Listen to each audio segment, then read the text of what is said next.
দর্শক, বিগত সরকারের দায়িত্ব শেষ হয়েছে গত 17ই ফেব্রুয়ারি। নতুন সরকার পরিচালনা করছে, বিএনপির সরকার কাজ করছে, সেই দৃশ্যগুলো তো আমরা দেখছি। কিন্তু বিগত সরকারের প্রধান উপদেষ্টা যিনি প্রফেসর ইউনূস, তাকে ক্ষমতা ছাড়ার অর্থাৎ ক্ষমতা শেষ হওয়ার পরেও আরও 1 বছর ওই প্রধান উপদেষ্টার মতোই নিরাপত্তা ব্যবস্থা নিশ্চিত করবে বাংলাদেশ সরকার, এরকম সিদ্ধান্ত নেওয়া হয়েছে। অর্থাৎ আরো এক বছর প্রধান উপদেষ্টা ভিভিআইপি মর্যাদা পাবেন, এই তথ্য নিশ্চিত করেছে আজকে দৈনিক ইনকিলাব। কিন্তু মজার ব্যাপার হচ্ছে, দৈনিক ইনকিলাব যখন এই তথ্য নিশ্চিত করছে, তখন সেই সিদ্ধান্তটা বিএনপি সরকারের নেয়া সিদ্ধান্ত না। চমকটা ওখানে, অর্থাৎ প্রফেসর ইউনূস সরকারের একেবারে শেষ পর্যায়ে এসে নিজেই নিজের সিদ্ধান্তটা নিয়ে গেছেন। অনেক সিদ্ধান্ত, যেমন আমরা দেখেছি সংস্কৃতি উপদেষ্টা মেয়াদ শেষ করার মাত্র 2 দিন আগে তিনি জুলাই জাদুঘর নিয়ে একটা নতুন কমিটি তৈরি করেছেন, কমিটির চেয়ারম্যান হিসেবে নিজেকে মনোনীত করেছেন এই কারণেই যেন ক্ষমতা শেষ হয়ে যাওয়ার পরেও জুলাই জাদুঘরের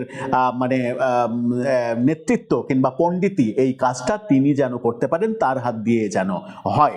প্রফেসর ইউনূস সরকার বিদায়ের আগে এই সিদ্ধান্ত নিয়ে গেছে যে প্রফেসর ইউনূসকে এসএসএফ সর্বোচ্চ রাষ্ট্রীয় নিরাপত্তা, অর্থাৎ প্রধানমন্ত্রীর যে নিরাপত্তা, সেই নিরাপত্তা দেবে আরো 1 বছর। এই ঘটনা নিরাপত্তা দেওয়ার ঘটনা এই প্রথম না হলেও 1 বছর টানা এই নিরাপত্তা দেওয়ার ঘটনা প্রথমবারের মতো ঘটল রাষ্ট্রীয় ক্ষমতায় না থাকা কোনো ব্যক্তির ব্যাপারে। চলুন একটু জেনে দেখি মেটিকুলাস এই ব্যাপারটা নিয়ে ইনকিলাব কি বলছে, কি তথ্য বেরিয়ে আসলো, কবে এই সিদ্ধান্ত নেওয়া হয়েছে, সেই সিদ্ধান্ত বর্তমান সরকারের আমলে বহাল থাকবে নাকি সেখানে কাটছাট হবে। থাকবেন পলিটিক্স টিভির নিয়মিত আয়োজনে।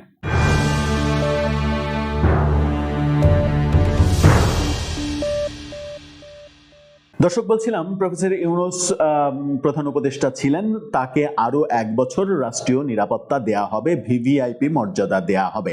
সমস্ত প্রোটোকল, প্রধানমন্ত্রী রাষ্ট্রপতি যে প্রোটোকল পান, সেই প্রোটোকলই তাকে দেয়া হবে। যমুনায় গতকাল পর্যন্ত যে অবস্থান করছিলেন, সেখানেও তিনি ওই প্রোটোকলের মধ্যেই ছিলেন। বিষয়টি নিশ্চিত করছে ইনকিলাবের এই শিরোনামটা দেখে নিন। সেখানে বলা হচ্ছে, দায়িত্ব ছাড়ার পরও 1 বছর অতি গুরুত্বপূর্ণ ব্যক্তি থাকছেন ডক্টর মোহাম্মদ ইউনূস। এই তথ্য যখন তারা নিশ্চিত করছে, তখন আমরা দেখছি যে বিদায়ী অন্তর্বর্তীকালীন সরকারের প্রধান উপদেষ্টা ডক্টর মোহাম্মদ ইউনূসকে তার দায়িত্ব হস্তান্তরের তারিখ থেকে পরবর্তী 1 বছরের জন্য, অর্থাৎ 2027-এর 17ই ফেব্রুয়ারি পর্যন্ত অতি গুরুত্বপূর্ণ ব্যক্তি হিসেবে ঘোষণা করেছে সরকার। এর ফলে দায়িত্ব পরবর্তী সময়েও তিনি বিশেষ নিরাপত্তা, এসএসএফ নিরাপত্তা পাবেন। কিন্তু মজার ব্যাপার হচ্ছে যে এই সিদ্ধান্তটা বিএনপি সরকার নেয়নি। এই সিদ্ধান্তটা প্রফেসর ইউনূস নিজে নিয়েছেন। নিজে যেমন ক্ষমতায় থাকতে নিজের কর মওকুফ করে নিয়েছেন, নিজের বিভিন্ন প্রতিষ্ঠানের লাইসেন্স দিয়েছেন, নিজের মামলা নির্বাহী আদেশে তুলে নিয়েছেন, তেমনি নিজের নিরাপত্তার জন্য এসএসএফ নিরাপত্তার যে গেজেট, সেই গেজেট পাশ করে গেছেন তিনি, এবং সেই ঘটনাটা ঘটিয়েছেন তিনি ফেব্রুয়ারির 10 তারিখে, নির্বাচনের একদিন আগে। গত 10 ফেব্রুয়ারি 2026 তারিখে প্রকাশিত একটি সরকারি গেজেট বিজ্ঞপ্তিতে এই তথ্য জানানো হয়। প্রজ্ঞাপন অনুযায়ী বিশেষ নিরাপত্তা বাহিনী 2021-এর ধারা 2-এর ক অনুযায়ী এই মর্যাদা প্রদান করা হবে। দায়িত্ব ছাড়ার পর প্রধান উপদেষ্টাকে ভিভিআইপি মর্যাদা দেওয়ার বিষয়টি বাংলাদেশে নতুন নয়। এর আগেও 2006 সালের 29 অক্টোবর একটি গেজেটের মাধ্যমে তৎকালীন প্রধান উপদেষ্টাকে একই ধরনের যে নিরাপত্তা, সেটা দেয়া হয়েছিল। কিন্তু সেটা দেয়া হয়েছিল 2006 সালের সেই প্রজ্ঞাপনের স্পেশাল সিকিউরিটি ফোর্স অর্ডিন্যান্স 1986-এর আওতায় রাষ্ট্রপতি, প্রধানমন্ত্রী ও নির্দলীয় তত্ত্বাবধায়ক সরকারের প্রধান উপদেষ্টাকে দায়িত্ব ছাড়ার পর বাংলাদেশে অবস্থানকালীন সর্বোচ্চ 3 মাসের জন্য অতি গুরুত্বপূর্ণ ব্যক্তি হিসেবে ঘোষণা করার যে নিয়ম ছিল, সেই নিয়মেরও ব্যত্যয় ঘটিয়েছেন তিনি। 3 মাসের জায়গায় তিনি সেটা করেছেন 1 বছর, এবং নিজের যে 1 বছর করেছেন, নিজের বেলায় নিজের ভালোটা, মানে অনেকেই সমালোচনা করেন যে নিজের ভালোটা খুব ভালো বোঝেন প্রফেসর ইউনূস, এবং নিজের ভালোটা খুব ভালো বোঝেন বলে নিজের ব্যাপারে যত সিদ্ধান্ত তাকে নিতে দেখা গেছে, বাংলাদেশের 55 বছরের ইতিহাসে কোনো সরকার প্রধান এরকমটা কখনোই দেখাননি। সে যত বড় দুর্নীতিবাজ সরকার প্রধানই হোক না কেন, নিজের আখের গোছানো কিংবা নিজের মতো করে সবকিছু গুছিয়ে নেওয়া, এই ব্যাপারগুলো আমরা দেখিনি। বর্তমান এবং অতীতের যে পার্থক্য, 2006 সালের প্রজ্ঞাপনে এই নিরাপত্তা ও মর্যাদা 3 মাসের জন্য কার্যকর থাকলে 2026 সালের নতুন প্রজ্ঞাপনে, যেটা আমরা দেখছি যে 2006 সালের প্রজ্ঞাপনে ছিল স্পেশাল সিকিউরিটি ফোর্স অর্ডিন্যান্স 1986 এর আওতায়, সেটা পরিবর্তন করে 2026 সালে নতুন প্রজ্ঞাপনে ডক্টর ইউনূস এই সময়সীমা 3 মাস থেকে 1 বছর বাড়িয়ে নিয়েছেন। এখন প্রশ্ন হচ্ছে, এই 1 বছর কি তিনি দেশে থাকতে চান? এই নিরাপত্তা কিন্তু তিনি দেশে থাকলে পাবেন, দেশের বাইরে গেলে আর পাবেন না। তিনি কি দেশে এই 1 বছর থাকতে চান? যেভাবে যে হারে দুদকে তার নামে অভিযোগ শোনা যাচ্ছে, অভিযোগ আসছে শোনা যাচ্ছে, এবং বিভিন্ন জনের মামলা টামলার কথা বলছেন, সেই ব্যাপারগুলো তার জন্য প্রচন্ড অসম্মানজনক হচ্ছে।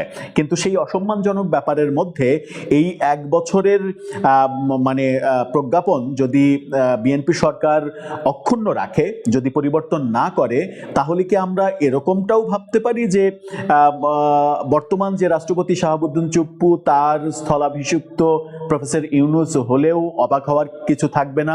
লন্ডন বৈঠকে সে ধরনের সমঝোতা যদি হয়ে থাকে, তাহলে সেই সমঝোতার আলোকে প্রফেসর ইউনূস হতে পারেন নতুন রাষ্ট্রপতি, সবাইকে চমকে দিয়ে, যেমন বিএনপি সরকার সবাইকে চমকে দিয়ে ডক্টর খলিলকে পররাষ্ট্রমন্ত্রী করেছেন, যেটা বিএনপির লোকজনও কখনো কল্পনা করেনি যে এই ঘটনাটা ঘটবে। সেরকম কিছু কি হতে পারে? বিশেষ করে স্বরাষ্ট্রমন্ত্রীর আজকের যে কথা, পুলিশ হত্যাকাণ্ডের বিচারের ব্যাপারে গত কয়েকদিন থেকে চলমান যে তথ্য, সেই তথ্য যখন একেবারে ইউটার্ন করে গেল, মনে হচ্ছে যে এনসিপি, জামাত কিংবা প্রধান উপদেষ্টা প্রফেসর ইউনূস কিংবা সাবেক উপদেষ্টা পরিষদের এক ধরনের আবদার কিংবা এক ধরনের চাহিদা, সেই চাহিদার পরিপ্রেক্ষিতে পুলিশ হত্যাকাণ্ডের কোনো ধরনের কোনো বিচার কিংবা তদন্তের দিকে সরকার যাচ্ছে না। এই সিমটমগুলো যদি মানে পরিলক্ষিত আপনার কাছে হয়, তাহলে কি এটাও মানে অনুমান করলে ভুল হবে যে প্রফেসর ইউনূসের এখনো সম্ভাবনা নষ্ট হয়ে যায়নি কিংবা শেষ হয়ে যায়নি রাষ্ট্রপতি হওয়ার ব্যাপারে? দর্শক, আপনার কাছে কি মনে হয়? এই যে 3 মাসের ব্যাপার, এর আগের তত্ত্বাবধায়ক সরকার প্রধানকে 3 মাস এসএসএফ নিরাপত্তা দেওয়া হয়েছে, প্রফেসর ইউনূস নিজে ক্ষমতায় থাকাকালীন সেটাকে 1 বছর করে ফেলেছেন। সেটা কি ঠিক করেছেন? নৈতিকভাবে কি তিনি ঠিক করলেন, নাকি নিজের মতো করে আখের গোছানোর ধারাবাহিকতা ক্ষমতার একেবারে শেষ পর্যায়ে এসেও তিনি অব্যাহত রাখলেন? আপনার মন্তব্য জানিয়ে লিখতে পারেন আমাদের কমেন্ট বক্সে।